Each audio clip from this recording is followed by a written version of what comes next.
The reconstruction of the intelligible world as an autonomous and subsistent dimension constitutes the original nucleus of Western philosophical thought. This reflection begins with the interpretation of an exceedingly ancient content whose origin, though often ascribed to the East, is rooted in a common heritage of humanity, for it is the product of a synthetic logic that emerges through a process of structural deduction. We cannot pursue here this consonance between East and West. Its fundamental lines are set out in Fritjof Capra's seminal work, The Tao of Physics. The content of this most ancient metaphysical doctrine, initially transmitted by a priestly elite under the name of Sophia, is removed from the cultic sphere and reintroduced by Pythagoras in secular form within the first community he founded.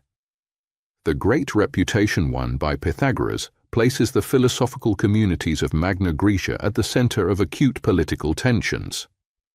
As Iamblichus tells us, the Pythagoreans become targets of aggression, and those who survive the massacres and devastation inflicted by their enemies are scattered across the world. A portion of the ancient doctrine escapes anti-Pythagorean fury thanks to the writings of Philolaus of Croton, which fortuitously come into Plato's hands.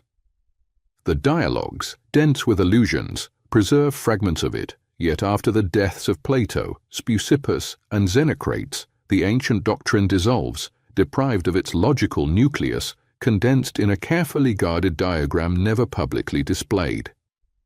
The world of ideas forms, to which Plato alludes in an enigmatic manner, becomes something elusive and mysterious, an object to be accepted on faith or rejected outright. The most emblematic rejection of Plato's realist idealism is expressed by Aristotle, who refuses the thesis that the intelligible world could subsist beyond the individual who thinks it, thereby claiming it as of human origin. For him, Plato's ideas forms would be no more than the outcome of a process of conceptual abstraction carried out by a mind attempting to reduce the sensible world to categories. The emergence of a position antithetical to realist idealism, following Aristotle, opens a long hermeneutic season in which Platonic texts undergo countless attempts at exegesis, deconstruction, and integration. Thus begins, officially, the descending parabola of metaphysics within philosophy. Ernst Cassirer writes, to describe the struggle between Platonism and Aristotelianism in the full extent and depth of its conceptual contrasts would be to write the history of modern thought. This conflict exerts a determining and decisive weight even within the most original productions of modern philosophy. Centuries will pass before we encounter thinkers capable of recovering and renewing the spirit of original metaphysics. Plotinus in Rome, Iamblichus in Syria, and Proclus in Athens reconstruct the intelligible world as an articulated system seeking to deduce and formalize the foundations of synthetic logic. In this work of reconstruction, multiple sources overlap: oral teachings, parallel traditions, and symbolic reinterpretations. This research is brought to a halt by the advent of monotheistic religions. With the expansion of Christianity, metaphysical unity, one of the two structural principles of the ancient doctrine, is identified with the personal God of Scripture. The fathers of the Church convert the Platonic ideas forms into attributes of a supreme subject, transfiguring them in an anthropomorphic direction. Theology, whilst drawing heavily on Plato's Timaeus, performs a reversal. From an impersonal mechanism governed by necessity, ananke, reality becomes the outcome of a divine plan that promises otherworldly rewards to the faithful of its church. The Middle Ages are marked by this shift, which infuses metaphysical speculation with devotional and affective impulses, transforming metaphysics into religion. Scholasticism, born of the Aristotelian tradition, fixes a fracture. On one side, theology, the domain of faith and authority. On the other, analytic logic, reduced to a binary mechanism of thought, founded upon the principles of identity and non-contradiction. Philosophy is compelled to move within this narrowed and stifling framework. With humanism and the Renaissance, a new season opens.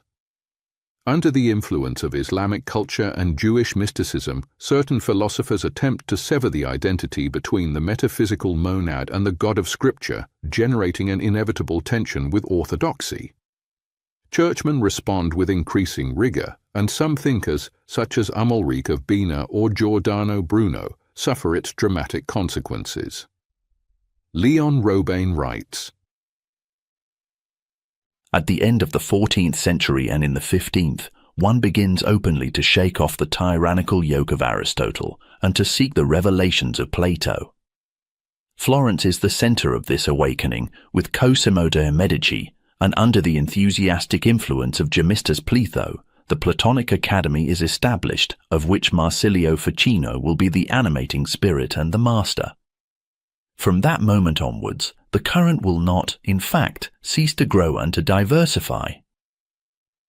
The more pervasive the Church's dominion over culture becomes, the more Pythagorean-Platonic thought, spokesman for the ancient pagan world, is stigmatized as deviant, subversive, and therefore marginalized. It is forced to develop informally and underground, fragmenting into esoteric doctrines such as Hermetism, which attempt to keep the tradition alive within an atmosphere saturated with mystery and sacrality to the point of reaching outcomes that are counterfideistic. Some authentically synthetic thinkers, such as Nicholas of Cusa, adopt subtler strategies. The concept of learned ignorance enables him to preserve Pythagorean metaphysics without colliding head-on with dogma. This process of marginalization and withdrawal into restricted circles, whilst ensuring the survival of Pythagorean and Platonic thought, undermines its logical discipline. Metaphysics persists in a ghostly form, deprived of its foundation. The inferential mode of structural deduction is replaced by mystical intuition, by the authority of the exegete, by appeals to divine inspiration. Thus, impatience towards an irrational and dogmatic metaphysics grows. With Descartes, that spiritus rationalis frees itself from dogma and returns to claim the centrality of human consciousness. This signals a new phase, the birth of psychologic, which Kant will bring to its systematic culmination. In the next video we shall explore the second movement, namely the shift of philosophy's attention from phenomena to concepts. To the principle,